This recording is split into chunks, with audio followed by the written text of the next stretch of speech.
For better or for worse, my most experience with Yamaha 1000s recently has been the 2020 to 2022 R1.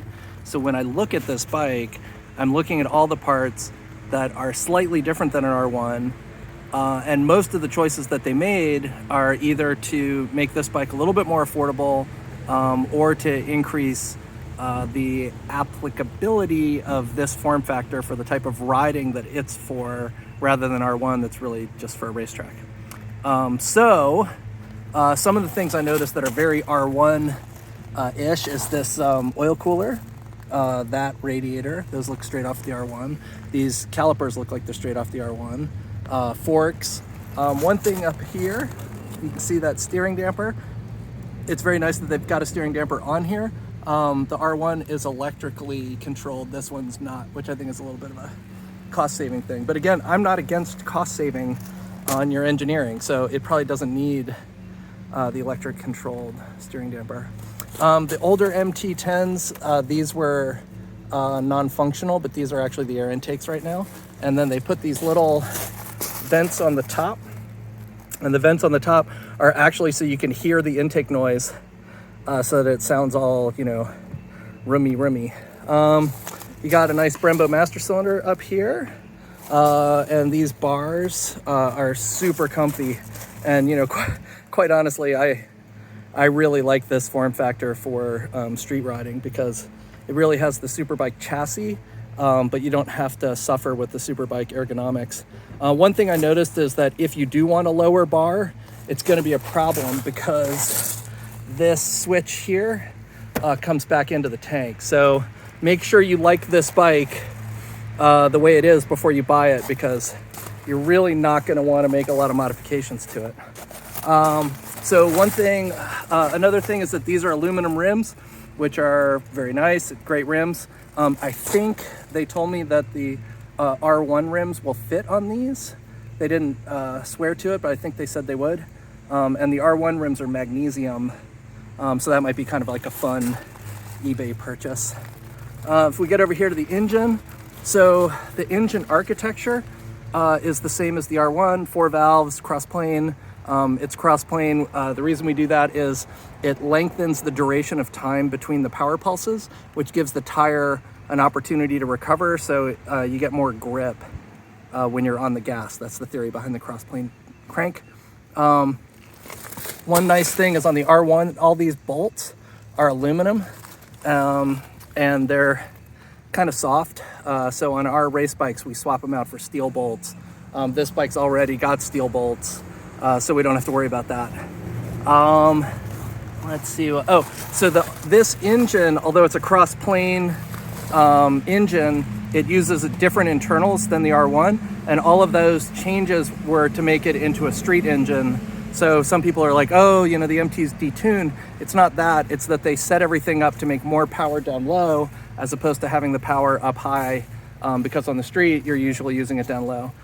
They did do a couple things for cost savings, which again, I'm firmly in favor of. It has steel rods instead of titanium rods, steel valves instead of titanium valves.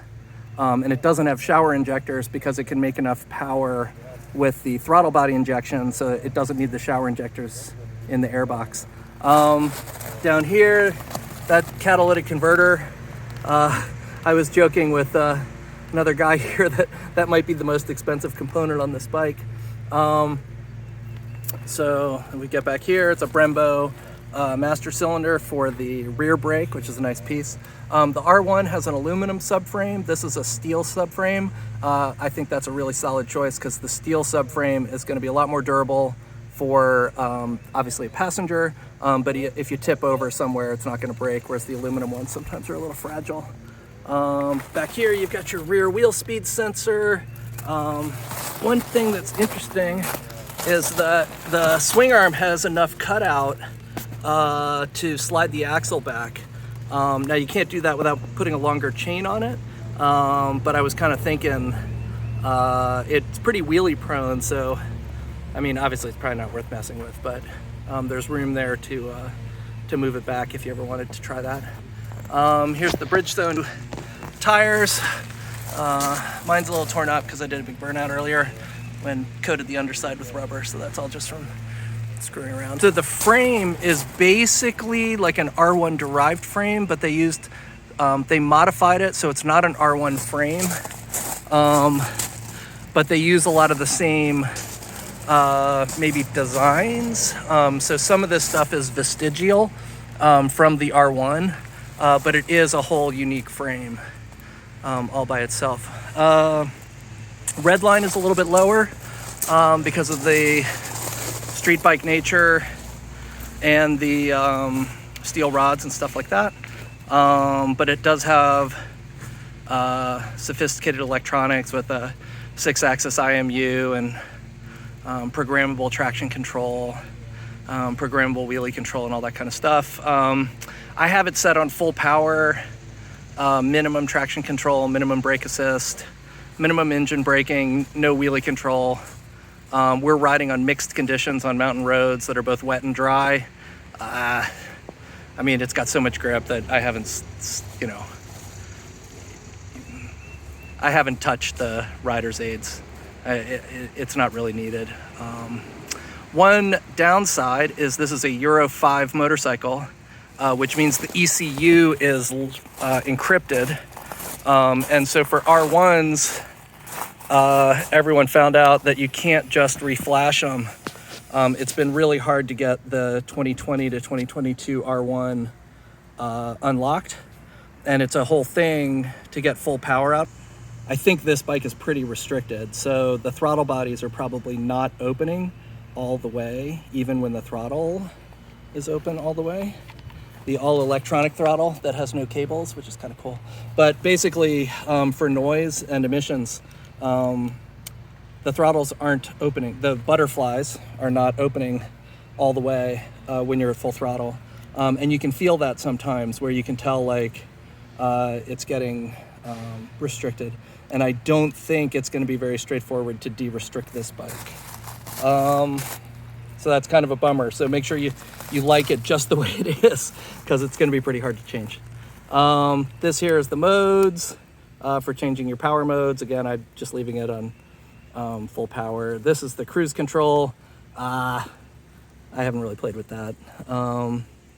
The lights, we went through some tunnels and I couldn't really tell how good those funny headlights are. Most headlights these days kind of suck. I'm gonna assume these suck too, but maybe they're great and I just don't know it yet. Let's see, what else do we have here? Quick shifter, and it is clutchless shifts up and down, so that's kind of fun. Yeah, it's got auto blip. Under here is your alternator and your crank position sensor. We have found that the crank position sensor can be a little bit sensitive, so if your bike ever starts getting hard to start, it's probably that crank position sensor, which is not sold separately from the alternators to get the whole thing. All right, looks like we're gonna go ride some more. So I am going to suit up and go ride some more. All right, we are stopped here by the side of the road, doing some photo shoots. We're tracking shots, which will show how fast I can ride behind a Subaru Outback. But I want to take a second to record a couple other thoughts here. So you can see these are solid mounted handlebars, so there's no rubber in them that I can see.